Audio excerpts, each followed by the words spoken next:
Hello everyone, welcome back to my channel. Thank you so much for watching. My name is Dr. Ritu Daima. आज इस video में हम लोग बात करने वाले हैं मोडस ऑपरेंडाई के बारे में। जैसे मैंने आपसे अपने लास्ट वीडियो में कहा था कि हम 2-3 इंपॉर्टेंट कॉन्सेप्ट्स के बारे में नेक्स्ट 2 वीडियोस में बात करने वाले हैं, तो वो आज जो वीडियो है उसमें हम मोडस ऑपरेंडाई के बारे में बात करेंगे। और मैं आज आपको इसमें बताऊंगी कि क्या क्या रेफरेंसेस है from the book of Organon of medicine by doctor Hahnemann. कहाँ पर आपको मोडस ऑपरेंडाई के बारे में आपके एफोरिज्म में पढ़ सकते हैं। So if you like the video, please don't forget to give a big fat thumbs up and subscribe to my channel if you haven't subscribed it till yet. It's absolutely free, and press the bell icon for further notifications so that you get notified every time I post a video, I upload a video for you guys. So without wasting much time, let's start. Modus operandi का जो concept है वो आपको formula number 28 में मिलता है, जो कि हम पहले समझ चुके हैं। कुछ उसका जो पार्ट है आपको 27 में भी मिलेगा, बिकॉज जब आप आज का ये फॉर्मूला सुनेंगे तो आपको पता चलेगा that you have studied this earlier. ये कंसेप्ट आपको पहले से समझ आ चुका है, बट फिर भी एक सेपरेट फॉर्मूला डॉक्टर सैमुअल हानेमन ने हमें प्रोवाइड किया सो दैट एक बेसिक हमें पता चले कि this is the formula for modus operandi. So आज जो फॉर्मूला हम बात करेंगे 29th फॉर्मूला में अगेन मोडस ऑपरेंडाई के बारे में दिया हुआ है। Formula number 148 is again for modus operandi. So आपको 28, 29, 148 इन 3 फॉर्मूलाज में मोडस ऑपरेंडाई के बारे में पता चलेगा। अब जो मोडस ऑपरेंडाई का कॉन्सेप्ट है वो आपको Organon of medicine which is written by doctor Samuel Hahnemann 5th या 6th एडिशन कोई भी ले लीजिए, या फिर जो ये बुक है combined addition 6th and 5th दोनों जो कंबाइंड है, इसमें आपको formula number 28, formula number 29 and formula number 148 में आपको मोडस ऑपरेंडाई के बारे में बताया गया है। मोडस ऑपरेंडाई वर्ड जो है उसका अगर हम जनरली का अर्थ देखते हैं कि हमें मोडस ऑपरेंडाई का मतलब क्या होता है। मोडस ऑपरेंडाई का अर्थ होता है आप किसी भी चीज को किस तरीके से कर रहे हैं, आपका तरीका किसी एक चीज को करने का, एक पर्सन का या group of people when they are doing something in the way they want to do it, उनका क्या तरीका है कुछ भी करने का, वो मोडस ऑपरेंडाई होता है। अब होम्योपैथी का मोडस ऑपरेंडाई मतलब होम्योपैथी का क्या तरीका है काम करने का, होम्योपैथी या होम्योपैथिक मेडिसिन किस तरीके से काम करती है, this is what is modus operandi. ये हम पहले से समझ चुके हैं कि होम्योपैथी कैसे काम करती है। अब डॉक्टर सैमुअल हानेमन इसको अच्छे से लैंग्वेज में समझा रहे हैं। सो बहुत जल्दी से मैं आपको ये बात बता दूंगी, बिकॉज आपको ये बहुत अच्छे से अभी तक क्लियर हो चुका है अगर आप मेरे पहले की वीडियोस देख चुके हैं तो। और जो भी इंपॉर्टेंट कुछ लाइंस होंगी यहाँ पर मैं क्लियर कर दूंगी। एक इंपॉर्टेंट क्वेश्चन यहाँ जरूर आता है जिसके लिए वीडियो जरूर पूरी एंड तक देखिएगा, कि वो एक क्वेरी जो आपके दिमाग में आ सकती है जिसका आंसर मैंने अभी तक नहीं किया किसी भी वीडियो में, वो इसमें वो क्वेरी आएगी and I will tell you the answer of that query. For that watch this video till the end. So what does formula number 29 say? As every disease not strictly belonging to the domain of surgery, surgery के domain में जो आती है, surgery के circumference में जो भी बीमारियां आती हैं उसके अलावा जितनी भी डिजीजेस हैं depends only on a particular morbid derangement of our vital force in sensations and functions. ये हम अच्छे से समझ चुके हैं कि जब भी हमें कोई बीमारी होती है वो किसी मटीरियलिस्टिक चीज से नहीं, कोई जड़ कारण नहीं होता, उसके लिए हमारा डीरेंजमेंट होता है किसका, वाइटल फोर्स का। किससे डीरेंजमेंट होता है? मॉर्बिड डीरेंजमेंट होता है, पिक्यूलियर, पर्टिकुलर, मॉर्बिड। मॉर्बिड का मतलब होता है अबनॉर्मल, तो अबनॉर्मल डीरेंजमेंट हो जाता है हमारे वाइटल फोर्स का। When a homeopathic cure of the vital force deranged by natural disease, when a homeopathic cure of the vital force deranged by natural disease is accomplished by administration of a medicinal agent selected on account of accurate similarity of the symptoms।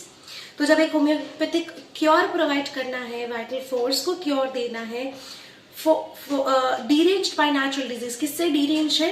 Natural disease से डीरेंज्ड है। हमें पता है कि एक व्यक्ति जो है उसको एक नेचुरल डिजीज हुआ है, उससे उसकी वाइटल फोर्स डीरेंज्ड है। आप होम्योपैथिक क्योर प्रोवाइड करना चाहते हैं तो कैसे देंगे? वो किससे होगा? वो तभी पूरा होगा जब एडमिनिस्टर करेंगे आप, जब आप एडमिनिस्टर करेंगे मेडिसिनल एजेंट। मेडिसिनल एजेंट एक दवा जिसे आप कैसे सिलेक्ट करेंगे? एक्यूरेट सिमिलैरिटी ऑफ सिम्टम्स के बेसिस पे सिलेक्ट करेंगे। A somewhat stronger similar artificial morbid affection. कैसी होनी चाहिए वो मेडिसिनल एजेंट? सिमिलर होनी चाहिए, स्ट्रॉन्गर होनी चाहिए। An artificial morbid affection is brought into contact. Artificial नकली, हुआ क्या है वाइटल फोर्स को? एक नेचुरल डिजीज। हम मेडिसिनल एजेंट डाल के क्या दे रहे हैं? आर्टिफिशियल। कैसा disease? Artificial morbid affection, abnormal affection, that means we are creating a disease which is artificial। और वो डिजीज कैसा होगा? सिमिलर होगा, स्ट्रॉन्गर होगा, stronger to the natural disease, ताकि वो नेचुरल डिजीज को खत्म कर दे, बिल्कुल बॉडी से, वाइटल फोर्स से हटा दे। As it were pushed into the place of the weaker, तो वो मेडिसिनल एजेंट को, जिसे हम कहेंगे जो कि एक आर्टिफिशियल मॉर्बिड अफेक्शन है, एक आर्टिफिशियल डिजीज है, उसको हम कहाँ पुश कर रहे हैं? To the place of affection, जहां पर बीमारी है, जहां पर प्रॉब्लम है। Pushed into the place of the weaker similar natural morbid irritation. तो अब उसके सामने जो नेचुरल डिजीज है वो कैसी है? वीकर है। तो उस जगह पर हम उसको पुश करें अपने मेडिसिनल एजेंट को कि यहाँ पर एक नेचुरल डिजीज है, एक वीकर नेचुरल डिजीज है, आप एक आर्टिफिशियल स्ट्रॉन्गर सिमिलर वहां पर एक डिजीज क्रिएट करो। आपने मेडिसिनल एजेंट को पुश किया कि जाओ अब इसको ठीक करना है।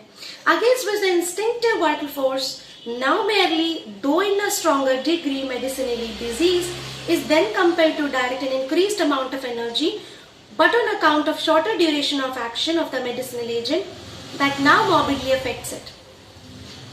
Very important line कि against which the instinctive vital force, अब आपने क्या किया? जब मेडिसिन दिया आर्टिफिशियल, एक स्ट्रॉन्गर डिजीज जनरेट किया, तो नेचुरल डिजीज को उसने वाइटल फोर्स से हटा दिया।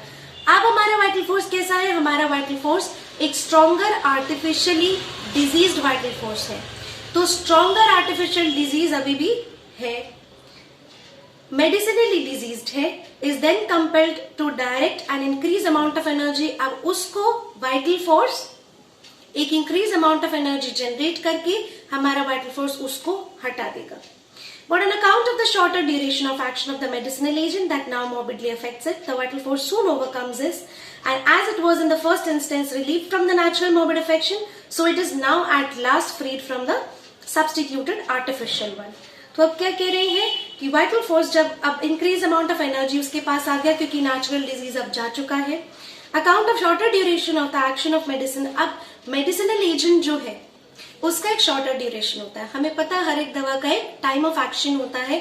हम एक चार्ट भी होता है, डॉक्टर रिपोर्टरी है डॉक्टर जेम्स टायलर केंट की, उस रिपोर्टरी में आपको पीछे एक पूरा चार्ट मिल जाएगा। उस चार्ट में आपको हर एक दवा का ड्यूरेशन, टाइम ऑफ एक्शन कितना है, कॉम्प्लीमेंट्री मेडिसिन क्या है, इनिमिकल मेडिसिन क्या है, एंटीडोट क्या है, हर एक मेडिसिन का पूरा चार्ट है, और वो दवा कितने दिन तक काम करती है, उसका ड्यूरेशन ऑफ एक्शन है। तो क्योंकि वो मेडिसिनली अभी बॉडी में सिर्फ मेडिसिन है, नेचुरल डिजीज जा चुका है, मेडिसिनल एजेंट है, तो अब वो जैसे ही दवा का असर खत्म होने लगेगा वो भी चला जाएगा बॉडी से, that's now free.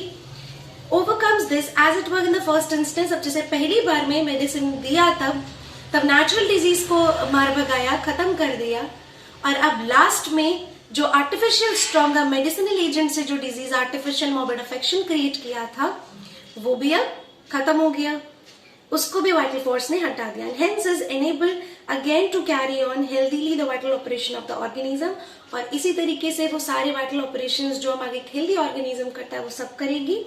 This highly probable explanation of the process rest on the following exams. ये जो इसका है इसमें 6th एडिशन में भी दिया हुआ है। 6th एडिशन का एक पूरा फॉर्गसन पूरा दिया है जो कि सेम है बिल्कुल। आप सिर्फ लाइंस पढ़ेंगे तो 5th एडिशन 6th एडिशन बिल्कुल सेम है। समझने वाली बात है फुटनोट। फुटनोट के बारे में मैं यहाँ जरूर बताऊंगी क्योंकि फुटनोट एक बहुत इंपॉर्टेंट क्वेश्चन को यहाँ पर क्लैरिफाई करता है। पहली चीज तो अभी ये समझ आ गई कि हमने आर्टिफिशियल डिजीज जनरेट किया, वो बॉडी से कैसे निकल गया, क्योंकि ड्यूरेशन ऑफ एक्शन है जो हमारे हाथ में है, पोटेंसी हमारे हाथ में है, हमारे हाथ में डोजेस रेगुलेट करना हमारे हाथ में है, कौन सी दवा कितने दिन तक काम करेगी वो दवा प्रेस्क्राइब करना हमारे हाथ में है। तो जितने दिन तक उस दवा का असर रहेगा उतने दिन तक वो मेडिसिन आर्टिफिशियली, हमारी वाइटल फोर्स आर्टिफिशियली डिजीज रहेगी, लेकिन जितने दिन में वो असर खत्म तो वो आर्टिफिशियल डिजीज सी भी खत्म हो जाएगा। वाइटल फोर्स जो होती है वो अपने आप को एम्पावर करती है और वाइटल फोर्स उस आर्टिफिशियल डिजीज को भी दूर कर देती है, खत्म कर देती है। यहाँ पर फुटनोट क्या कह रहा है, the short duration of the action of artificial morbific forces which we term medicine. अब मैं जरूर ये आशा रखती हूँ कि जब भी मैं मॉर्बिफिक, मॉर्बिड ये वर्ड्स का जब भी इस्तेमाल करती हूँ तो आपको बहुत अच्छे से समझ आता होगा कि मैं किस टर्म के बारे में बोल रही हूँ। जब मैं नेचुरल डिजीज या नेचुरल मॉर्बिफिक एजेंट्स की बात कर रही होंगी तो आप समझेंगे कि मैं एक नेचुरल डिजीज की बात कर रही हूँ। जब मैं आर्टिफिशियल मॉर्बिफिक एजेंट्स की बात करूंगी तो हम मेडिसिन की बात कर रहे हैं। तो आर्टिफिशियल मॉर्बिफिक फोर्सेस जो है, शॉर्ट ड्यूरेशन ऑफ एक्शन होता है उनका, जिन्हें हम मेडिसिन कहते हैं, make it possible that although they are stronger than the natural disease, जबकि वो आर्टिफिशियल एजेंट जो मेडिसिन है वो नेचुरल डिजीज से स्ट्रॉन्गर है, they can yet be much more easily overcome by the vital force. This is a very important question. एक natural disease जब हमें हुआ तो लंबे लंबे समय तक, लंबे लंबे समय मतलब कि शायद लाइफ टाइम वो एक क्रॉनिक डिजीज, सोरा, सिफिलिस, साइकोसिस, किसी माइजम की वजह से वो लाइफ लॉन्ग वो क्रॉनिक डिजीज चलती रहती है जिसको वाइटल फोर्स खत्म नहीं कर पाता। जब वाइटल फोर्स एक नेचुरल डिजीज को हटा नहीं पा रहा है जो वीक है मेडिसिनली डिजीज के आगे, तो वाइटल फोर्स मेडिसिनल डिजीज को कैसे हटा देता है? वो एम्पावर हो जाता है, ये बात है, लेकिन वो मेडिसिनली आर्टिफिशियल डिजीज जो कि स्ट्रॉन्ग है, जब वो नेचुरल डिजीज को नहीं हटा पाता तो वो एक आर्टिफिशियल स्ट्रॉन्गर डिजीज को जो कि मेडिसिन के फॉर्म में है उसको वाइटल फोर्स कैसे हटा देता है। ये यहाँ पर डॉक्टर हानेमैन हमें यही समझा रहे हैं। नेचुरल डिजीज से स्ट्रॉन्गर होता है, they can yet be much more easily overcome by the vital force than can the weaker natural disease. तो ये तो और अच्छे से वाइटल फोर्स से दूर हो जाना चाहिए, वीकर नेचुरल डिजीज से भी अच्छे से, which only in consequence of the longer generally life long duration of their action, psora, syphilis, sycosis can never be vanquished and extinguished by it alone. तो वही बात है कि अकेले का भी वाइटल फोर्स इसको हटा ही नहीं पाती नेचुरल वीकर डिजीजेस को, until the physician affect the vital force in a stronger manner, जब तक कि एक फिजिशियन एक स्ट्रॉन्ग मैनर में उस नेचुरल डिजीज को, नेचुरल वीकर डिजीज को हटाने के लिए एक मेडिसिन ना दे that produces a diseases।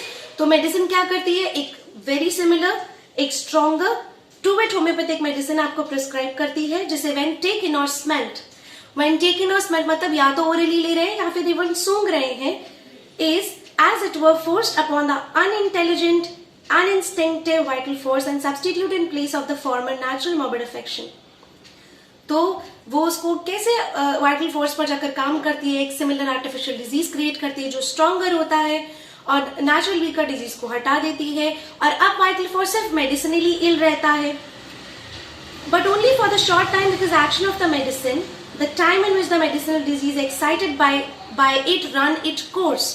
तो यहाँ पर वही आ जाती है, क्योंकि उसका टाइम ऑफ ड्यूरेशन, जब तक कि उसको अपना कोर्स रन करना है, एक्शन ऑफ मेडिसिन तब तक रहता है, डोज का तो वो बहुत लंबे समय तक नहीं चलता। इसलिए मेडिसिनली इल जब हम रहते हैं, दैट मीन्स जब नेचुरल डिजीज जा चुका है और सिर्फ हमारी बॉडी में आर्टिफिशियल डिजीज है which is created by the medicine, वो वाइटल फोर्स इसीलिए भगा पाती है क्योंकि वाइटल फोर्स उसके ऊपर हावी हो जाती है, क्योंकि धीरे धीरे धीरे धीरे जैसे जैसे उस दवा का एक्शन कम होने लगता है, ड्यूरेशन खत्म होने लगता है, वो ऐसे वीक हो जाती है और वो बॉडी से उसका सारा एक्शन चला जाता है।